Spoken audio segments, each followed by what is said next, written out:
It was the great British statesman G.K. Chesterton who famously observed that America is the only nation in the world that was founded upon a creed. And he said it was listed with theological lucidity in the Declaration of Independence. What is that creed? What is it from our nation's birth certificate, the Declaration, that makes us who we are? We know the language so well.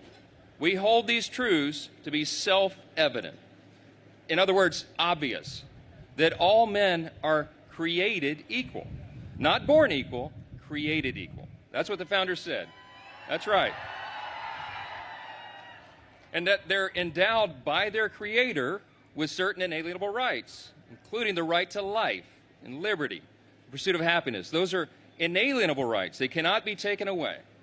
And so it's from the very beginning that our founders boldly proclaimed those self-evident truths, that our rights do not come from government, our rights come from God, our Creator. That's right. And it also means that every single person has inestimable dignity and value. And your value is not related in any way to the color of your skin or what zip code you live in, how good you are in sports, where you went to high school. It's irrelevant. Your value is inherent because it is given to you by your Creator. Our national creed is the essence of who we are in this country. It is the foundational principle that made us the freest, most successful, most powerful, most benevolent nation in the history of the world. And we can never forget that. I am myself a product of an unplanned pregnancy.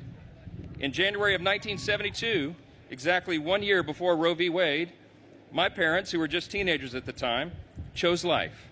And I am very profoundly grateful that they did.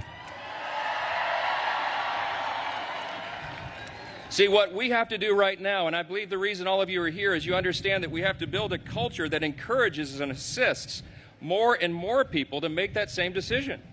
This is a critical time to help all moms who are facing unplanned pregnancies, to work with foster children, and to help families who are adopting, to volunteer and assist our vital pregnancy resource centers and our maternity homes, and to reach out a renewed hand of compassion and to speak the truth in love. That's what we do. All of us can play a role in that really important work. This is also a pivotal time to promote quality health care for both women and their unborn children. This week in Congress, you'll be encouraged to know the House passed the Pregnant Students' Rights Act because, that's right, because being pregnant while finishing your degree can be really difficult, but women should not be presented with a false choice of being a mom or being a student. That's right. We also passed the Supporting Pregnant and Parenting Women and Families Act. That's a big one, too. Right now, you should know, the Biden administration is proposing a regulation to restrict funds to pregnancy resource centers. We know those are the centers that states rely on to assist expecting moms and dads, and that action would undercut that important work, the important material support that expecting and first-time mothers get from these centers. Our bill would prevent that regulation from coming into effect and ensure that the states can utilize these centers to help people in need. Who could be opposed to that? We're passing these bills and we're marching today because it takes a lot of work to convince people that every single human child, every unborn child, has a value that is too profound and precious to ignore. And we have every reason to be optimistic, my friends, that we can change public opinion. We find encouragement from the leaders of previous generations. We can learn from the great Americans who changed public opinion throughout our history. Abraham Lincoln and Frederick Douglass and Susan B. Anthony.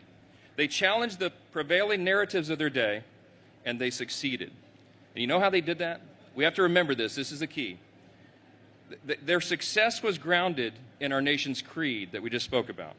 And they reminded their fellow Americans about our founding principles, and as Lincoln said in his famous first inaugural, the better angels of our nature. We should do the same thing today.